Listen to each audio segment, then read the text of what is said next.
evening, ladies and gentlemen. I am Kenny Kross here, joined by my esteemed colleague, Daniel Galvan. Daniel, how are you doing tonight, sir?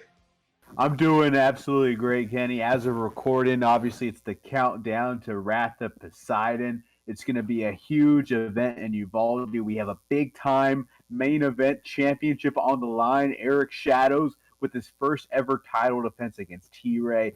Kenny, we have so many great matches, and I tell you what, I cannot wait to see that tag team grudge match between the Masked Man and Pac Ortega going up against Exotic and Alex Arsenal. We have some great action, some debuting wrestlers. I'm so hyped for Wrath of Poseidon, and we are ticking the time away until the event starts. That's absolutely right. So much action, on this card tonight here for Wrath of Poseidon. We've got to start things off. Drew Hu taking on Edgar Garza in singles action. Daniel, what are your thoughts on Drew? Both of these superstars, they've made quite impressive debuts over the last few months, and this is kind of not the first time their paths have crossed. What are your thoughts on these two gentlemen here? Yeah, I mean, there are three matches on this card that are singles matches that are not for a championship that we're going to see on this card. And I think they're really important because you have some high quality professional wrestlers trying to climb up the totem pole here in AWP. And the first example of that is this opener. These are two very young wrestlers who have already proven themselves in Atlas. Drew Hu stepped up in a major way at Elysium, contending in the Battle of Olympus for the AWP Championship. He stood toe-to-toe with Alex Arsenal. He stood toe-to-toe with Eric Shadows and Exotic and Max Heights, and Drew Hu performed well there. On the other side of the equation, we have Edgar Garza. The last time we saw him, he won a triple threat match over Corpus and Sabotage. Edgar looked so impressive in that match because he was in the ring with two guys who had a lot more experience than him. But Edgar Garza showcased two things. One, physically, he's just at another level than so many different guys. And secondly, he has some really intriguing instincts in the professional wrestling that I think is going to allow him to have a lot of success. If you're looking to buy a stock on anyone on this card, the guy you may want to buy stock into is Edgar Garza. It may shoot up like it's a GameStop stock, but this is a really great opening match. I mean, Kenny, if you had to pick the winner of this match, who is your prediction on who you think is going to win, Drew Hu or Edgar Garza? I've got to say, as much as I was impressed by Drew Hu, the next man mentality that he displayed here at Elysium, I do have to say that he showed that he had true grit. He showed that he definitely belonged in the ring with those five other superstars who were trying to become AWP champion. However, when it comes to Edgar Garza, it's just a little bit more aggressiveness that I've been seeing over the last few shows now. We got a chance to actually interview Mr. Garza at Elysium for a little bit, and he took exception to Drew Hu kind of interjecting himself into that Battle of Olympus match, for the AWP championship. He felt that Drew Hu, since he lost his qualifying match, he didn't deserve the opportunity, and so Edgar Garza was going to definitely took exception to that. If I were to pick a winner for this match, I don't know. I think after the aggressiveness that Edgar Garza has been showing, plus picking up the victory in that triple threat match at Elysium, I got to put all my money into the Edgar Garza stock, as you said, Danny. Yeah, I mean, that's a nice idea there, Kenny, but I just think you're dead wrong on who's going to win this match, okay? You know who I think is going to win? Drew. Who? Drew. Who? Drew. That's who I think is going to win this match. Drew. Okay. Who? Edgar Garza, that's a guy who may be an AWP champion in the future. I mean, sky's the limit. But you know who's already been in an AWP main event? Who? Drew. So I have Drew Hu beating Edgar Garza. That's my pick. You got Edgar, I got Drew Hu. Either way, we're in store for a great opening contest at Wrath of Poseidon. Indeed, we are. We also have more matches coming up our way. We've got Phoebe taking on Denise Day, and oh boy, Danny, the tear that Phoebe has been on lately in the women's locker room has just been utterly just scary, like to say the least. I mean, what do you think of Phoebe and her recent tyranny over AWP? Yeah, no, Phoebe has absolutely lost it, but by losing it, I think she's really made herself into an intriguing name here in AWP, because the first time we saw her, she was happy-go-lucky with the hula hoop coming out to the ring. She ends up losing her first ever match in AWP, Jasmine Allure. What happens? She snaps. She snaps the hula hoop. And the next we see her, she's just a completely different person. She was supposed to wrestle in a singles match against Gypsy Mac, but Gypsy Mac, as she was making her entrance, was just blindsided by Phoebe, and Phoebe just completely was acting homicidal, suicidal, genocidal. I mean, she was insane with the way she attacked Gypsy Mac from behind. So I think with Phoebe, you have someone who has been wrestling for a few years now, and you have someone who has a real chip on her shoulder in that she looks at professional wrestling as she's worked her butt off, and the wrestling hasn't given to her what she thinks she deserves. So what is she going to do now? She's going to go and grab it, and she's going to make it happen. So Phoebe, to me, is very exciting to see what she does. All I can say is the last time we saw her, again, the match wasn't a normal match. She attacked her opponent before the match started when her looking. I want to see these two get in the ring, because in the other side, I mean, Kenny, we saw Denise Day debut at the last show. My money, I thought she was pretty impressive. I have to agree, Danny.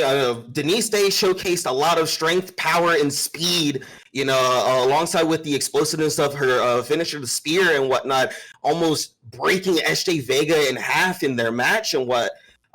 So this is definitely going to be an interesting clash among two women that are, I would say, similar stature and whatnot, but in all intents and purposes, I think it really comes down to experience in this match. But I gotta ask you, Danny. I mean, when you have Denise Day, who's had only a couple of matches under her belt, going up against a seasoned veteran like Phoebe, who do you think's going to win? So you're picking Phoebe? I think I'm going to pick Phoebe. Yes. Wow, you're an idiot, because obviously Denise Day is going to win this match. I mean, clearly Denise Day is the pick here. All right, Kenny, you're so wrong. You're dead wrong, and I'll tell you why. Because Denise Day is, going to come at her like a Mack truck. That spear is devastating. Here's why I'm picking Denise Day, for real though.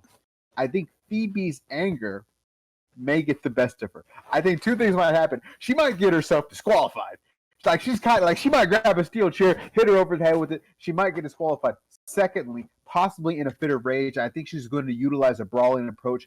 Possibly that will open up the ability, the option for Denise Day to capitalize with a high impact move like the spear, possibly the Samoan drop. So that's why Denise Day is my pick, Kenny. I mean, I guess you do make a solid point there with Phoebe letting her emotions get the better of her, but let's be honest here. Phoebe has the experience. She should have the mentality, the maturity to keep her emotions in check. I understand during her match against Jasmine Allure, kind of a more seasoned opponent, she kind of let her emotions get the better of her, but this is a new Phoebe that we're talking about. This is somebody that is clearly focused on causing as much pain and havoc here at Atlas Wrestling. And I'm going to tell you one thing. We have had an interview with Denise Day that you guys will see later tonight. And I got to say, she's got a very impressive attitude. She's very confident. She feels as though she has what it takes to defeat Phoebe. But in my opinion, Phoebe is just going to be too much for Denise Day. I hope I'm wrong, but I kind of hope I'm not. Yeah, well, we shall see. And you mentioned, Kenny, we interviewed several professional wrestlers that are on this card, and I believe you were telling me that the interview we're about to show was kind of shocking. It was a weird interview, and I haven't seen it yet. I think we're about to play it. But who is it that you talked to that kind of had you all shook up? I mean, listen, okay, we had our chance to have a one-on-one exclusive interview with AWP's newest signee, Johnny Bedlam, and I was expecting a more, casual interview, but he had other plans. And take a look at the footage. Ladies and gentlemen, thank you for joining us this evening. I'm Kenny Kross, and my guest at this time is Atlas Wrestling Promotions' newest member of our roster, Teflon, Johnny Bedlam. Johnny, welcome, man. How are you today? What's up, Ken? How you doing, man? I'm doing well. I've been thoroughly anticipating this one-on-one interview with you. I've got a couple of questions I got to ask you, man. You ready? I'm ready like Freddie, man. You gonna spit or what? Oh, okay. Oh, it's 1 second. Okay. So, real quick, Johnny, how long have you been wrestling? Who trained you, sir? That's a question you gotta ask. I Yeah, it's well known, man. I've been in the game for 3 years now, trained by two-time Hall of Famer Booker T out of Reality of Wrestling. Started my journey in Houston, moved down to San Antonio, started making a name for myself. That's why I'm here. and what quite a name you've made for yourself lately. I mean, you are a two-time Lone Star Championship and champion holder at New Texas Pro Wrestling, three-time tag team champion, a former heavy metal wrestling television champion. You are doing quite for yourself. I mean, what else do you have said for your career for it to be so I guess what would I say, so fresh and whatnot? So what are your aspirations as your career goes on? Bigger and better, Kenny. The name of the game for everybody in this sport. That's the name of the game, man. Everybody wants to be the top dog. Everybody wants to be the head honcho, El Jefe. But the thing is, man, not a lot of people making the waves that I'm making as early as I am. You know, there's people in some locker rooms that are 6 years behind my curve that I made for myself. I'm only 23 years old in this, and, you know, the sky's the limit. I know it's cliche, but it's cliche because it's true. Johnny Bedlam ain't got no ceiling. That is true. Okay.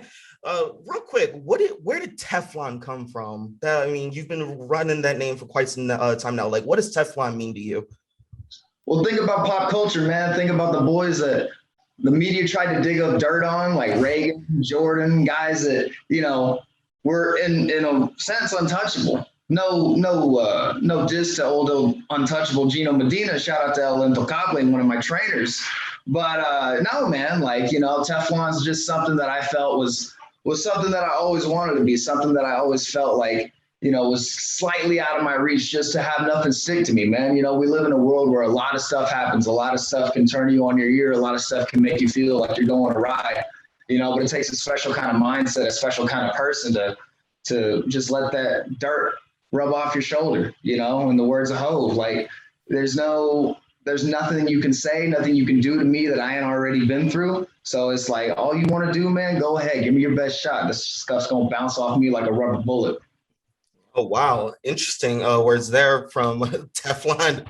But I mean, to follow up on that, would you say your time outside of ROW and under from Booker T has kind of helped formulate this whole tough as nails, you know, hard attitude that you tend to bring into your matches and whatnot? Do you think that has some type of play into how you've, you know, flourished out into the independent wrestling scene?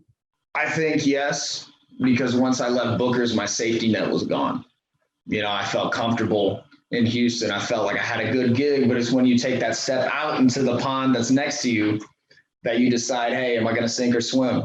You know, so I took a step into that pond and I swam pretty damn well, you know, and I ain't taking anything away from my time at Books. That was some of the best times of my wrestling career. But once I stepped outside of that bubble, you know, I became a household name in this state. And it don't matter who says that I ain't. It don't matter who says that, you know, I'm not as big as I think I am. Rest assured, everybody's had Johnny Bedlam come out of their mouth every once in a while. All righty. Okay. So with your addition to AWP's roster, I mean, what can we expect from Teflon Johnny? I mean, when you look at our roster right now, you've got world-class talent such as our current world champion right now, Eric Shadows, part of the House of Wolves, who might just be possibly the most protected superstar here in our locker room. We also have guys like the King Cobra, Exotic. You know, we've got Bulletproof Alex Arsenal. Like, what can Teflon Johnny provide to Atlas Wrestling Promotion? Ask that again. Do you want me to start all the way over, or just ask it again, Kenny? Just ask it. Well, what can Teflon John, you know, bring to AWP's table when you're going up against world-class athletes like Alex Arsenal, Eric? Question, Kenny, is where you messed up, because what you need to do is you need to switch the roles in this question. You need to ask, what can Atlas do for Teflon John? Because make no mistake about it, Kenny, all right? They called me up, they paid my fee. I'm coming on April 10th. And I'm gonna be there anytime they need me. So it's not like I'm begging. It's not like I'm begging to come down to Uvalde. Uvalde's begging for me, my friend. So when you bring up boys like Eric Shadows, who's in a group named after a My Chemical Romance song, or Bulletproof Alex Arsenal, right? Who doesn't know if he wants to wear tights or breeches, or the female nurse Chris Cruz, my man. It don't matter who you name off. You want to call them world-class talent? They ain't world-class to me, man. They're good. They ain't Teflon John. And rest assured, man, Teflon John's been in the ring with most of them. Held my own, held even more sometimes. So before you start rattling off names, acting like I ain't on top of all of these people that you listen off, think again, Ken. Next question.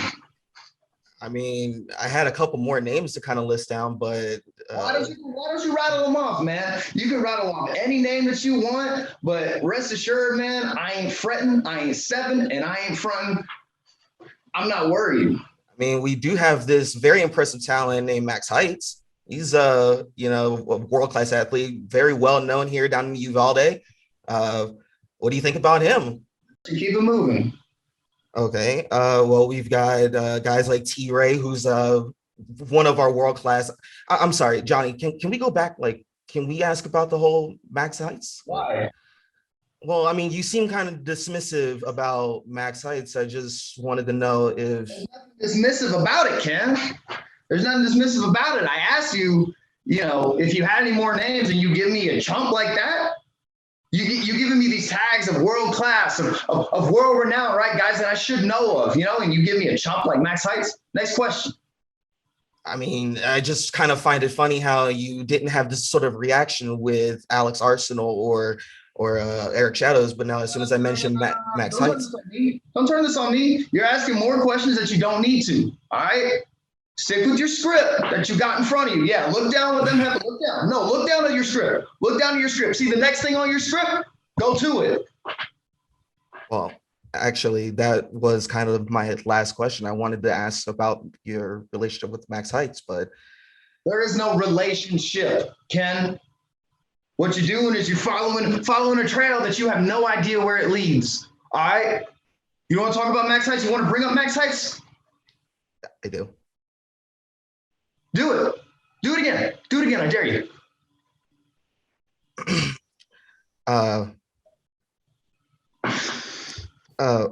Sorry. I just wanted to ask, why did you kind of react that way to Max Heights? Sir, you're making me very, very uncomfortable.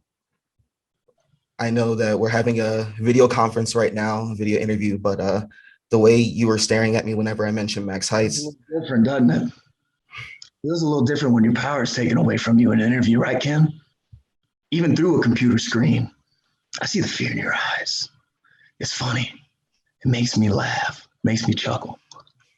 So guess what? You know that feeling that you're feeling right now, Ken? Come April 10th, that's what everybody's gonna have on their mind. Their hairs on the back of their neck will stand up when they hear that swang of my song come on. And they hear me coming to that arena. Uvalde ain't ready. I guarantee you, Chris Cruz ain't ready. You want to bring up Shadows? You want to bring up that red Sonya that he's got strapped around his waist? He ain't ready. I guarantee you. And I guarantee you that if you ever bring up that Max Heights one more time, it's going to be the last time you conduct an interview with Teflon John. You understand? Yes, sir. Kenny, I gotta be honest with you. That was a strange interview. I'm very sorry.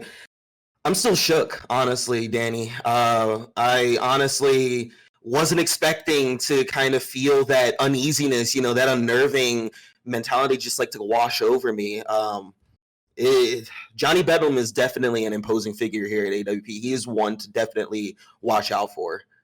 Yeah, I would not want to be in a Zoom interview with Johnny Bedlam. I've never seen someone take control of a webcam interview quite the way that he did. And I will say with Bedlam, this is someone who I've seen in various promotions And there definitely was a switch that was flipped, a year or so ago, where he went from Johnny Bedlam to Teflon Johnny Bedlam.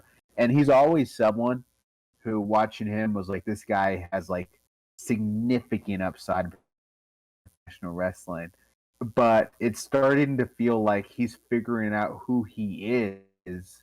And unfortunately, for people like you and me and just anyone, he doesn't care about others, right? Like, he just wants to take control of the situation. The world revolves around Teflon Johnny Bedlam. The thing is, he can back it up in the ring, and he's going to have an opportunity to do that, Kenny, as he takes on Chris Cruz in a big-time singles match. That's right, Danny. We have Chris Cruz, and while Chris Cruz did have an impressive debut at the Battle for the Crown event here at Atlas Wrestling Pro, he's going up against exactly what you said, Teflon Johnny Bedlam, someone who literally wants to take control of everything. He wants to take the power. He wants to make you feel helpless. He wants to make you feel like you were trapped in the corner and you can't fight out of it.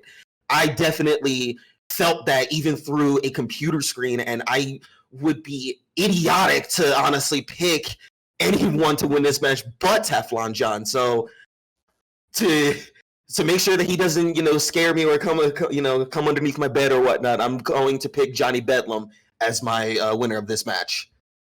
I really hope Johnny Bedlam isn't under your bed, but I'm glad to see it in the ring. Because, again, this is a type of match that gets me so excited. I mean, this match, which is going to be the third match on the card, Chris Cruz versus Johnny Bedlam, is a main event quality match on any card in the state of Texas. From a pure singles standpoint, these are two of the top singles wrestlers in the state. Obviously, Chris Cruz has spent a lot of time tag teaming with his brother, but as a singles wrestler, he's so technically sound, and he showed that when he took on Alex Arsenal in that match for Battle for the Crown. That was a qualifying match for the Battle for Olympus, but it was the type of match that could have been an AWP championship match. It was fought at that quality. So Chris Cruz didn't get the win there, but I'm looking forward to seeing his sophomore effort. And while Teflon Johnny Bedlam, just comes across as someone with an incredible presence, and again, he's someone who I think is going to be a major figure in AWP. I am going to pick Chris Cruz because I think he's already gotten the jitters out of that debut performance. But either way, I'm excited to see this match. I mean, to me, Teflon John, anytime he's on the screen, I can't keep my eyes off of it.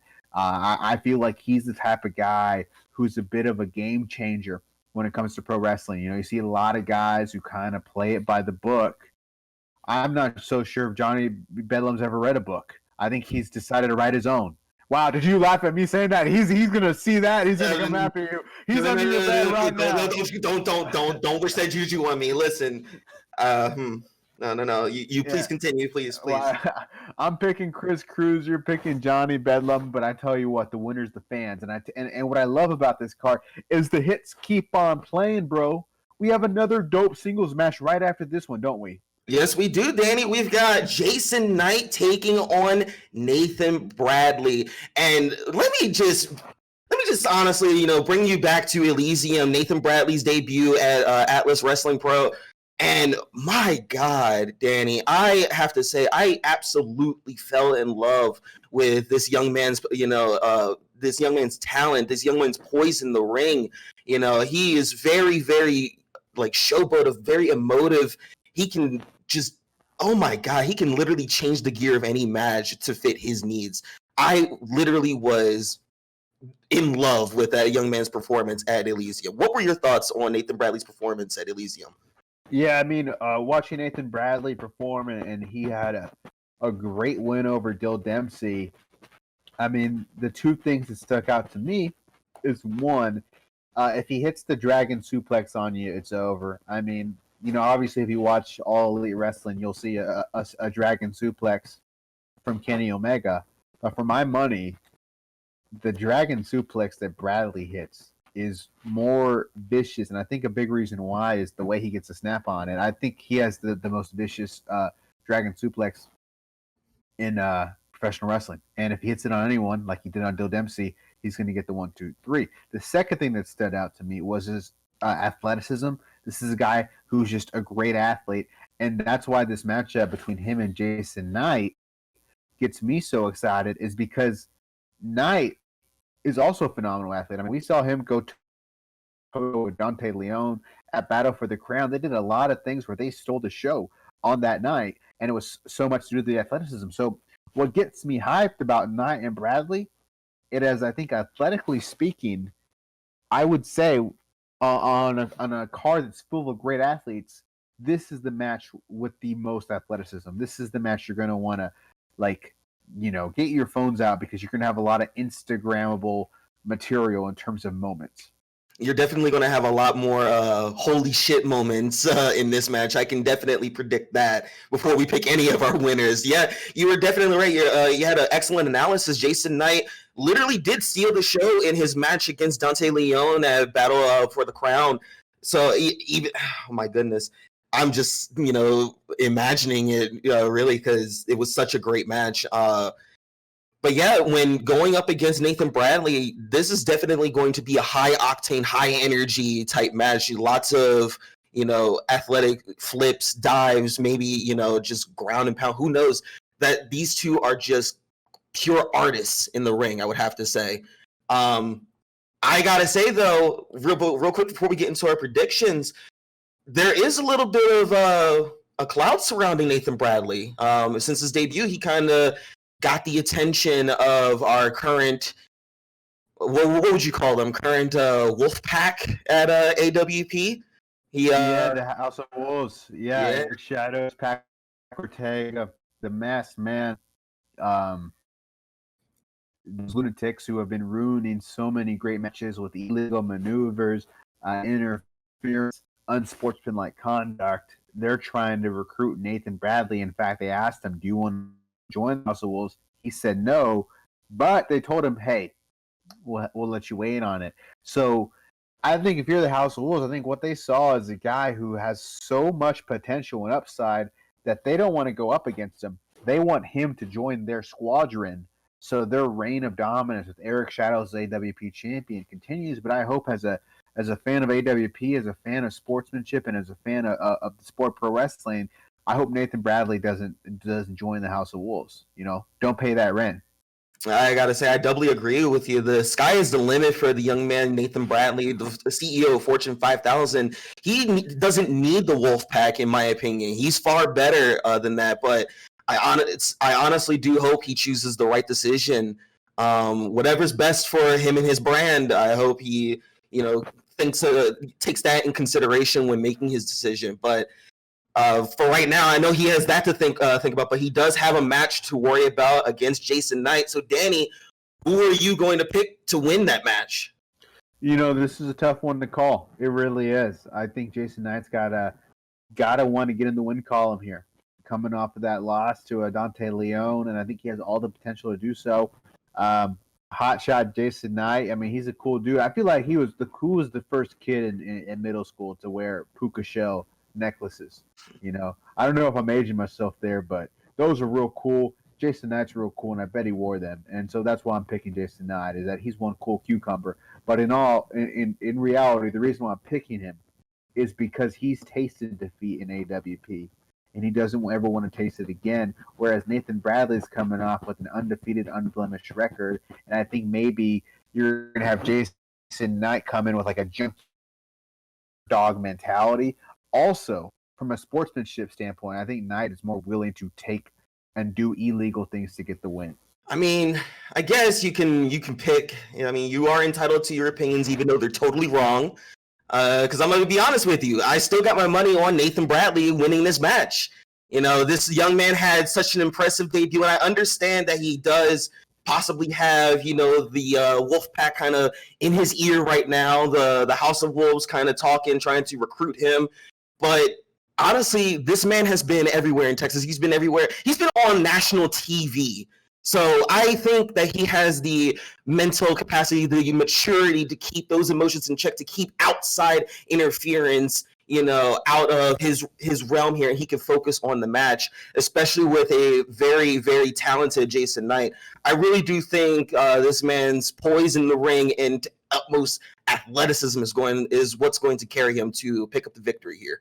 I know I don't know if it's like this where you live, but where I live, it's interesting because it's a trash day, and so I think we need to get all your picks and put them in the bucket over there because they're straight trash. But you know what's not straight trash, Kenny?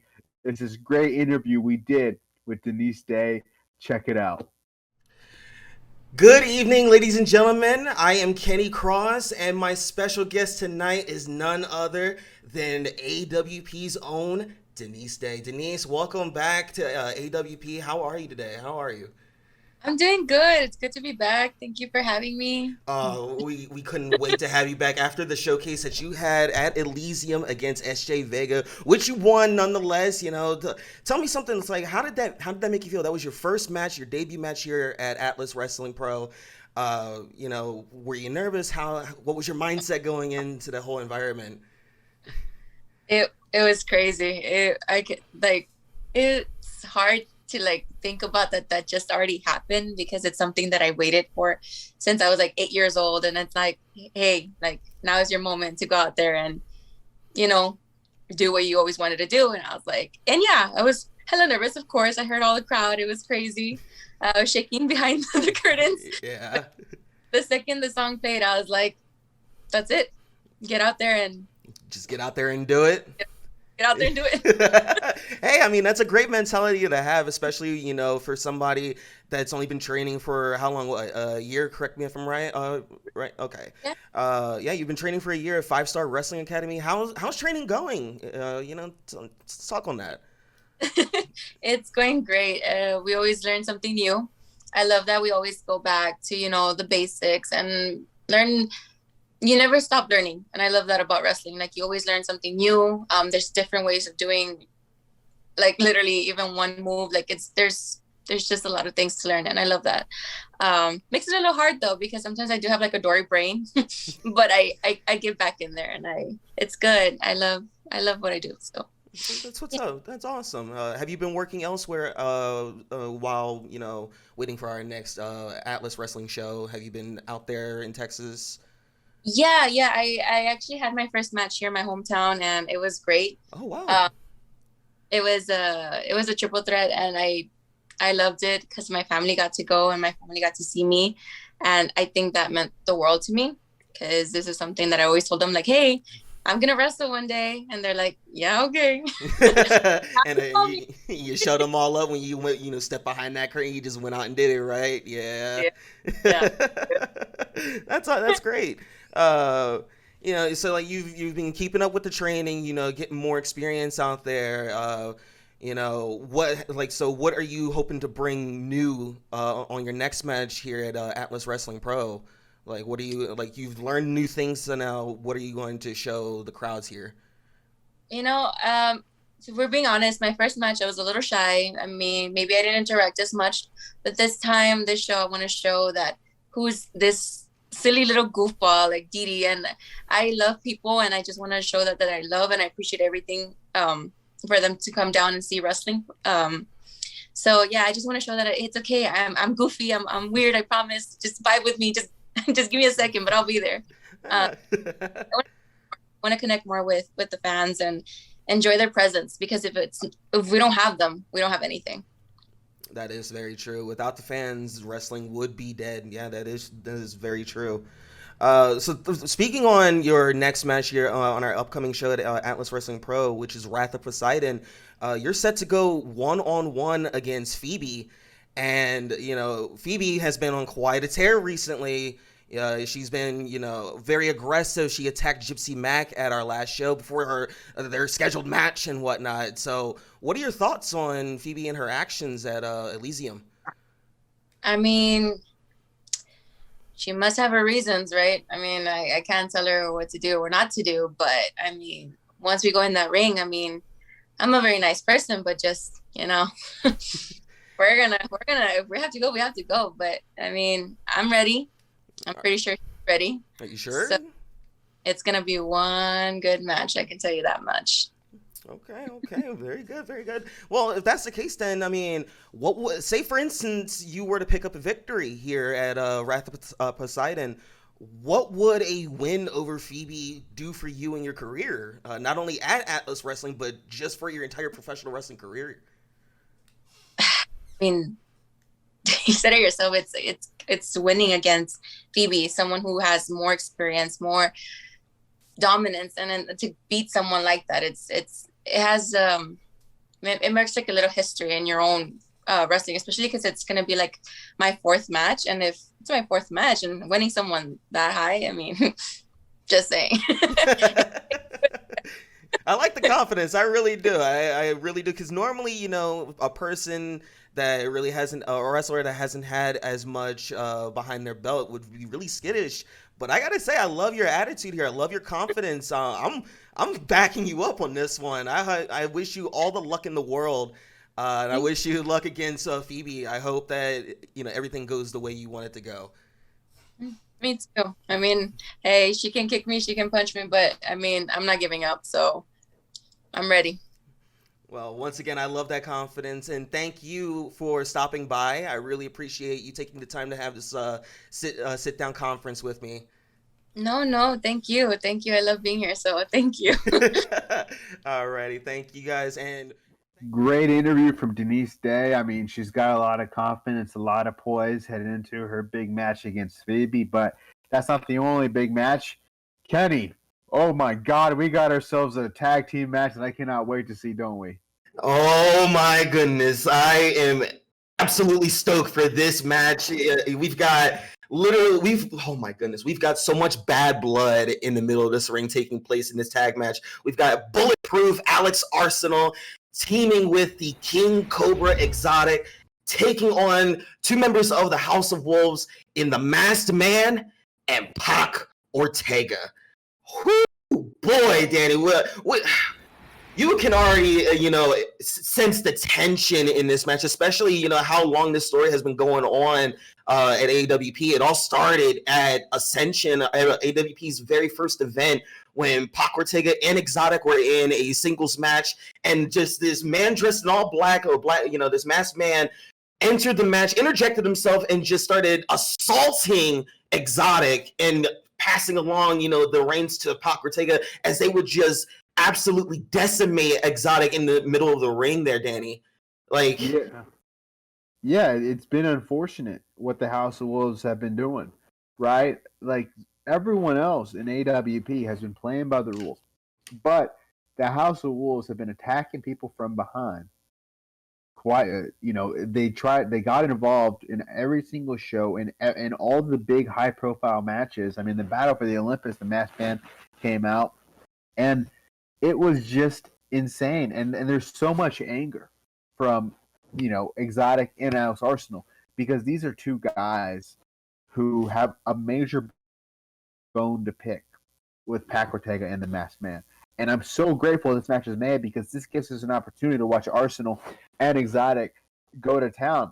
The interesting dynamic of this match is Pac Ortega and the Masked Man have shown since day one they can work together as a unit. They have a singular goal, and they're able to work together. Whereas with Arsenal and Exotic, if we're doing a fantasy ranking of top wrestlers in AWP, they may be 1 and 2.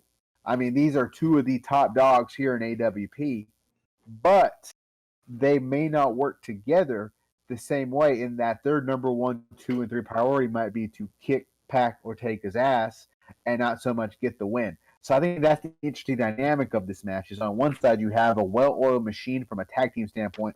On the other side, you have raw, great talent. The question is, will they work together to get the win?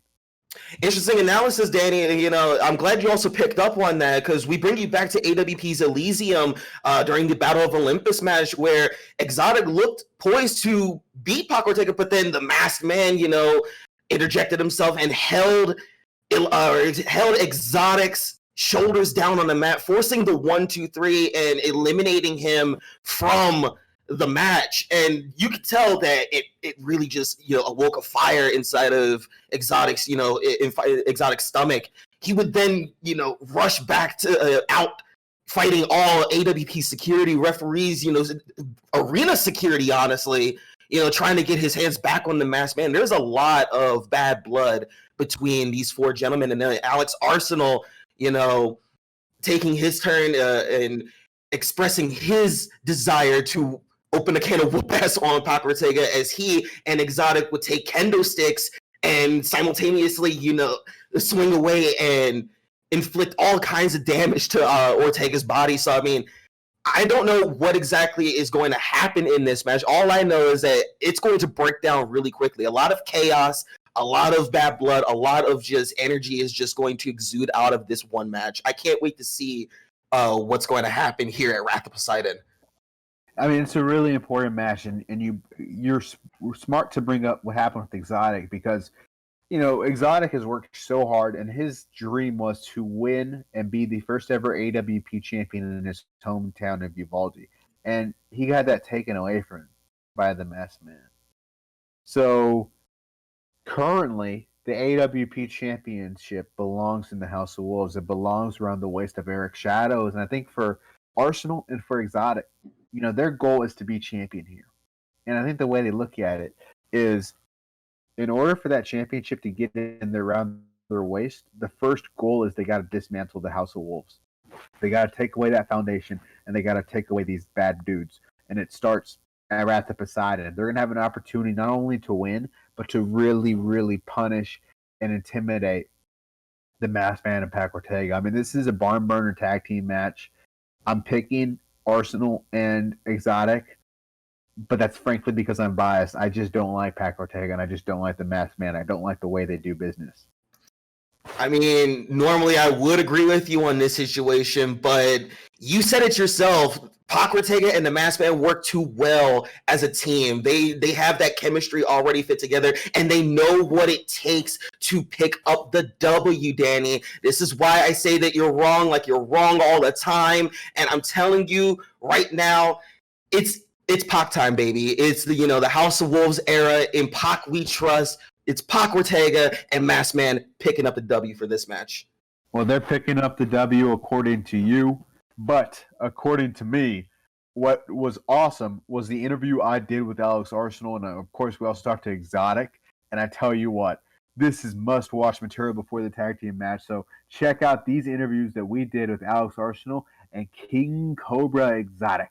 That, and I am so excited because now we are talking to one of the professional wrestlers that is on the card for Wrath of Poseidon. He is Alex Arsenal. He'll be tag teaming with Exotic to take on the Masked Man and Pac Ortega. This is a grudge match, and it's a tag team match. First off, Alex Arsenal, how have you been doing since the last time we've seen you at Elite? Fine, man. I've been great. I've been in the gym a lot. I've been in the ring a lot. And I've been thinking a lot about what happened. And honestly, I cannot wait for Wrath because I got a lot on my to-do list when it comes to AWP. Eventually, spoiler alert for your audience there, you're going to see that title belt around my waist. We all know that's true. But when it comes to Wrath of Poseidon, I've been focused on those little henchmen. Pac and the Masked Man. I'm not afraid to admit, they live in my head rent-free, 24/7. Every minute in the gym, every minute in the ring. That's all I'm thinking about. So actually, yeah, I'm doing damn good because I am on fire and I am the best I've ever been. And I can't wait to show the fans that. I can't wait to show you that.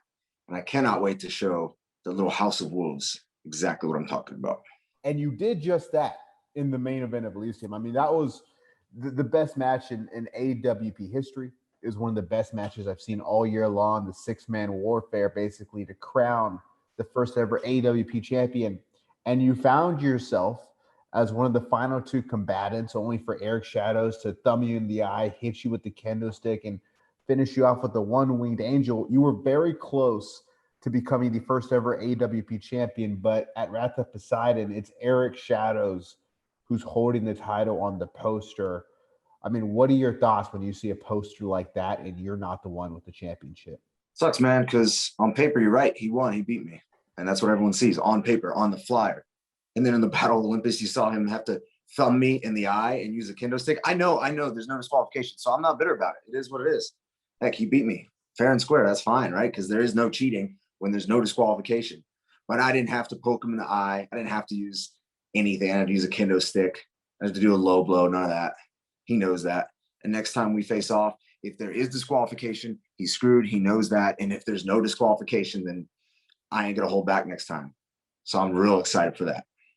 Yeah, and I guess the pathway to that starts at Wrath of Poseidon, starts with the Masked Man and Pac Ortega. What does this match mean to you? What does it mean to you? Why is it important for you to be in the ring and to fight these two individuals along with King Cobra Exotic? You just said it. It's the path back to Eric Shadows and the title belt that should be around my waist. And I'll tell you, I am always trying to improve. I'm always trying to add to my arsenal. And I can be in the gym all I want. And I can be in the ring all I want. But you know what cost me the title and what cost me the first match against Eric is focus. I'll admit that. I was not focused. So when it came to the Battle of Olympus, all I wanted was revenge. So even though it's an elimination match, every time someone else tried to pin Shadows, I took them off. I know everyone's laughing at me like I'm some kind of idiot. That's not how you win an elimination match. Should have just let them pin him. Should have just let them tap him out. But it had to be me, right? That whole match, you had huge threats like Drew Hu, Max Heights, you had Exotic. And I kept turning my back on those guys like that could beat you at any second because I was so focused on revenge. That was my problem. I'm admitting that to you now and to the fans. And so I am changing that as of Wrath of Poseidon. I am focused on what's exactly right in front of me at each stage of that path. So it is not Eric Shadows. So I'm going to quit bringing that man up and I'm going to focus on what's coming up next. And that is that tag match with Exotic against the Masked Man and Pac. They are both going down. I'm focusing on them. I am taking them down. It is not just about revenge on Shadows. Hell, it's not just revenge on those two guys. It is about winning from this point forward, doing whatever I have to. What it means is you're going to see the most focused Alex Arsenal you've ever seen. So, Alex, you are incredibly focused, but you mentioned at our last show, it was an elimination match, and you were breaking up pinfalls. You broke up a pinfall where Exotic was trying to pin Eric Shadows. In this tag team match, when you are teaming with Exotic, what is your approach going to be like when you're taking on Pac and Masked Man? Like, are you going to be the one who wants to get the pinfall? Are you okay with Exotic winning this match? Kind of, you know, to me, when I look at how you're wrestling, on one side, there's the goal to just win the match. On the other side, there's the goal just to kick some ass. Where is the scale being balanced as we head into this match? When it comes to the dynamic between me and Exotic, all I ask, Exotic is awesome. He's my man.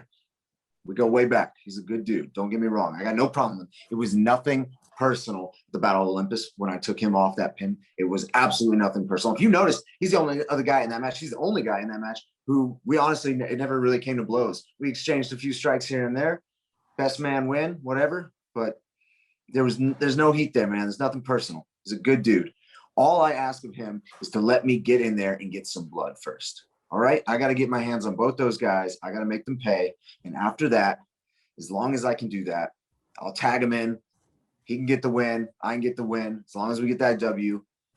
As long as before we get that W, I get my hands on those guys. I'll be happy. So it's a little bit of both to answer your question.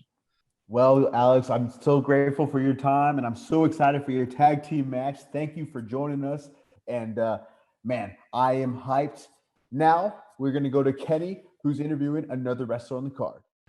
Ladies and gentlemen, tonight is the night. Wrath of Poseidon here in Uvalde County Fairplex. I'm Kenny Kross, and my guest at this time is an individual who's been trying to enact the Wrath of Poseidon himself on Pac Ortega and the Masked Man. It is none other than the King Cobra himself, Exotic. Exotic, sir, how are you doing today? How are you? I'm doing great, Kenny. How are you? I'm doing well, man. I can't wait to see what you got in store for us. You're set to take on Pac Ortega and the Masked Man in tag team competition alongside Alex Arsenal. Tell us, how do you feel about that? I mean, you've had quite a historic rivalry here with Pac Ortega and the rest of the House of Wolves for some time. Like, how are you feeling about that? To be honest with you, I have mixed feelings. I'm excited, of course, because I get to go out in front of my hometown, do what I love to do. I'm also excited because it's my first time ever teaming with Arsenal. Wish it was under different circumstances, maybe for tag team titles. You never know. But no, I mean we're going into this match, and it's obviously because we both have one common goal, and that's to take apart the House of Wolves. We don't like the House of Wolves, how they've been going around AWP kind of just blatantly doing whatever they want to do, and we just don't like Pac Ortega. That's basically our common thing. So mixed feelings for sure, but I'm ready nonetheless. I've been training hard. I'm ready to go. You want to enlighten us a little bit on your game plan? I mean, what type of strategy are you looking to employ when going up against, two members of the House of Wolves who have been a thorn in your side, yours and Alex Arsenal's side for quite some time now? Um, Kind of going over game plan. Honestly, I don't think during before pre-show when you never know who's watching. I don't think that's really smart to do. But I think what I can really just go ahead and tell you is just that, you know, um, all in all, this is going to be a violent match. This is going to be a match where me and Arsenal are going in with one goal in mind, and that is to kick Pac Ortega, kick the masked man's ass. And then after that, Eric Shadows, his time's going to come. Bold claim there. Okay. When it comes to Pac Ortega and the Masked Man, I mean, they seem to be a very formidable team. They have the chemistry, set in stone. They work well together, and on top of that, they find every opportunity to kind of take advantage of competitions and whatnot. How do you prepare for something like that? Especially, I mean, you and Arsenal aren't necessarily a team here. You guys are still kind of figuring things out. So I mean, do you have any messages, a message to Alex Arsenal? Do you have any words of advice here, especially when teaming with them? You're right. The biggest obstacle that me and Arsenal are going to be facing in this match is, we've never worked together, like you said. The one thing that we really have in common is, like I said, earlier, it's just, our common enemy. We have a common enemy. That's about it. And Right. We have a lot of respect for each other. So I'm not really worried in that aspect. I know that at Elysium, he did take me off of Eric, which was a little bit questionable at the time. But, after hearing him out, I understand, he's the one that wanted to take him out. That was a bit of a double-edged sword. If he takes me off, what happened at Elysium might not have happened for him. I understand where he's coming from completely. We both have the same goals in mind. So I'm going to let bygones be bygones there, But the biggest difference is going to be, although me and Arsenal do not have necessarily the chemistry, Pac Ortega and the Masked Man haven't been tested, in tag team action. The only things we've seen that they've worked together well on is just with their cowardice attacks after matches and stuff like that. So preparing for the match, it is a little tricky. Me and Arsenal have been in contact. We've been we've trained a few times here and there at 5 Star Wrestling Academy. Big shout out to them for letting us come by and work on our tag team game over there. But yeah, I mean, it's just gonna be one of those things where we're just gonna go in there and we're just gonna kick their ass. I mean, that's really the name of the game, honestly, and whatever happens at Wrath of Poseidon, it's been a long time coming. I wish. I did say earlier, that I was had mixed feelings about being in this tag match, but I feel like a lot of that's because I would rather face Pac Ortega one-on-one. I really, really, really want that one-on-one because this has been going on for way too long, Kenny, and honestly, I'm ready to just put him down for good. Alrighty then. Before we sign off for tonight, do you have any other messages, any other words that you want to get off your chest before we end this? Um, yeah, actually I do. So I know that, Eric is probably watching this, and I actually have a message for Eric. Eric, if I were you, I'd stay out of this match 110%. I know that you are the leader of the House of Wolves, but you need to let your puppies fight their own wars because y'all have been getting under mine and Alex Arsenal's skin for the longest time. this has been going on since Ascension. Me and Pac goes back even further. It goes back to October of 2019, Kenny. October of 2019. And, you know, come Wrath, I'm going out with the full intent of hurting them, beating them. And then next, who knows what's next? All I know is, you know, we're going to go out there, we're going to give you Valdi a show, and then after that, we're coming for Eric. Because as long as the House of Wolves are around, AWP, we're just going to have a dark cloud over us, honestly. You know, I hate to say it, but there's going to be a dark cloud over AWP as long as Eric Shadow's a champion. And, you know, the only way to take the title off of him is to take apart the House of Wolves. And we'll do it piece by piece if we have to, but it's going to happen. I guarantee you that's going to happen. Alrighty then, thank you so much. Excited for joining us. You heard it here first, folks. Tag team action. You've got the King Cobra Exotic teaming with Alex Arsenal taking on Pac Ortega and the Masked Man. Wrath of Poseidon is just around the corner. Later on tonight, you're going to be seeing some electrifying wrestling. Can't wait to see you there. Excellent interview, Danny, and oh my goodness, I cannot wait for this match later on tonight. But on top of that, we've also got SJ Vega in action later on tonight. She is taking on an open challenge, and I mean, oh man, what a decision for someone so young and so raw, but yet so talented, Danny. I mean, SJ Vega, you know, had her debut match here at AWP. It was one of her first matches in a professional wrestling career. And even though she didn't pick up the win against Denise Day, she had quite an impressive showcasing, don't you think, Danny? Yeah, SJ Vega is someone with a lot of potential. I think what you see and what she does well is this is someone who grew up on a lucha libre influence, and she's going to utilize various leverage maneuvers and lucha libre style moves to be successful. And that goes hand in hand with her style, and her style, I think, is fast. It's quickness, it's speed. So SJ Vega is a very, very exciting wrestler on the AWP roster, and I love me open challenges. I love me mysteries. It's to me, surprises is one of my favorite things about professional wrestling in terms of like a mystery opponent, and you know, who knows who could be walking through that curtain. I mean, do you have any guesses? I mean, it could be anybody. Even though we still don't really know the status yet, we could possibly see a return of Gypsy Mac. Maybe, you know, she wants to prove something, or maybe I've heard rumors circulating that Killer Kate is set to sign with AWP. Maybe even Jasmine Allure, you know, could make her return to Atlas Wrestling. Who knows, really? In terms of predictions, I'm going to pick SJ Vega over mystery opponent because I know SJ Vega. I've seen her wrestle, and she certainly impressed me. I think she's going to get her first ever AWP win. Now, normally this is a difficult, you know, position that we're in because we don't know the opponent that SJ Vega will step into the ring with. I was very impressed with SJ's, you know, her performance at Elysium. But let's be honest here, open challenge means anybody.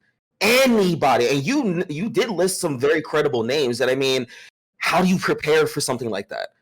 How do you prepare for a Trish Stratus when you set an open challenge? How do you prepare for an open challenge and then suddenly Jazz walks in? I'm going to tell you right now, as much as I was impressed with SJ Vega, I got to go with whomever accepts the open challenge. It's just a wild card. And I mean, I've got a 50-50 chance of winning here, but the odds are in my favor.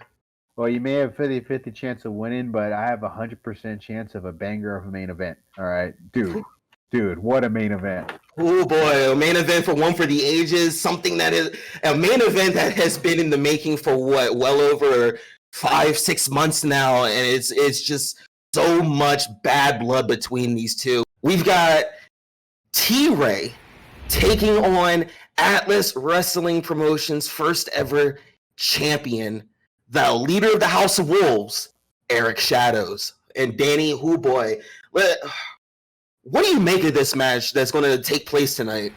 Well, I think it's going to be a great match, man. It really is, and it's a match like this that makes me glad that AWP exists, because I don't know if we would have gotten this match if it didn't. We have one of the best wrestlers in Southern Texas, and Eric Shadows, who's our champion, going up against T-Ray, who is just having a phenomenal past, 18 months in the Texas wrestling scene. And so, first and foremost, from a pure wrestling standpoint, this match is amazing. But the bad blood is what makes it even more intriguing, because you have Eric Shadows, who won that awesome 6-man battle for Olympus to become the AWP champion. Whoa. Hey, hold on, Danny. Let me interject here real quick. Yes, we understand that he won the championship, but please tell me how he got there. Because the last time I remember, he didn't win any qualifying matches to get that spot. If I'm not mistaken, he brutally assaulted not one but two superstars, T-Ray and Principe Celestial, in the middle of the parking lot, nonetheless. One after Homecoming and a little one right before the Battle of Olympus show. And he kind of held AWP hostage, saying that he wasn't going to stop injuring our roster unless he were advanced in the Battle for the Crown match. So it's like, what do you expect to do in that situation if you were AWP management? Yeah, I mean, that's why there's more bad blood in this match than there is in a Little Nas X shoe, Kenny, because you have T-Ray, who had the opportunity to become AWP champion taken away from him by Eric Shadows. Eric Shadows attacked him. Firstly, that's pretty messed up because he assaulted him after the show. Secondly, T-Ray didn't even have a chance to compete. It was taken away from him from Eric Shadows. So that's why the bad blood's there. But on that same night where he was assaulted, we saw T-Ray look amazing against Edgar Garza. He got a huge win over Edgar Garza, and that entire night that we saw him wrestle there in the Uvalde County Fairplex, T-Ray did so many things in the ring with his power that took my breath away. The way he would powerbomb the dude, hit him with a back body drop, throw Edgar around like he was a sack of taters, was unbelievable. So right off the bat, T-Ray, because of his size, might be taking away the finishing move of the champion. That makes T-Ray, to me, the odds-on favorite to win this match. The thing is, Eric Shadows, for people who aren't familiar with Eric Shadows, he does have 1,001 tools in his toolbox. Again, he's been in fights since he was a young kid. He was born to fight. If Eric Shadows was born in the gladiator days, he would be in the middle of the Coliseum with his opponent's scalp.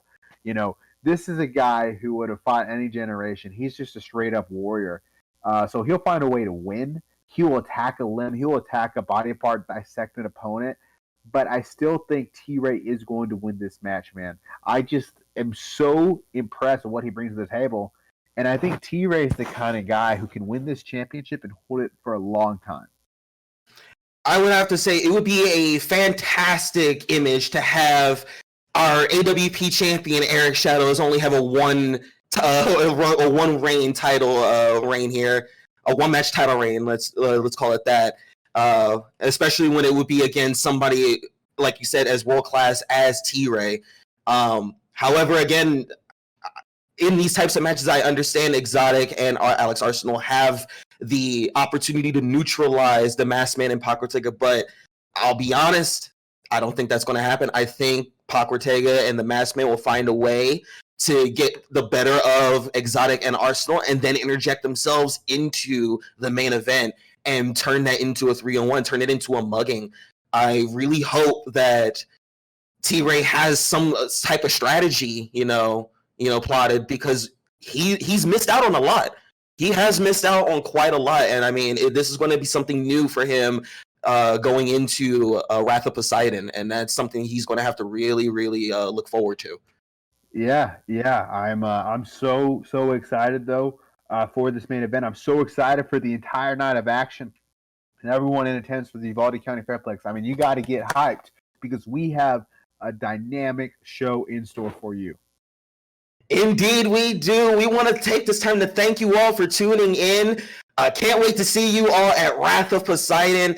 For all of our viewers here, I'm Kenny Kross, and this is my esteemed colleague, Daniel Galvan, and we'll see you at Wrath of Poseidon.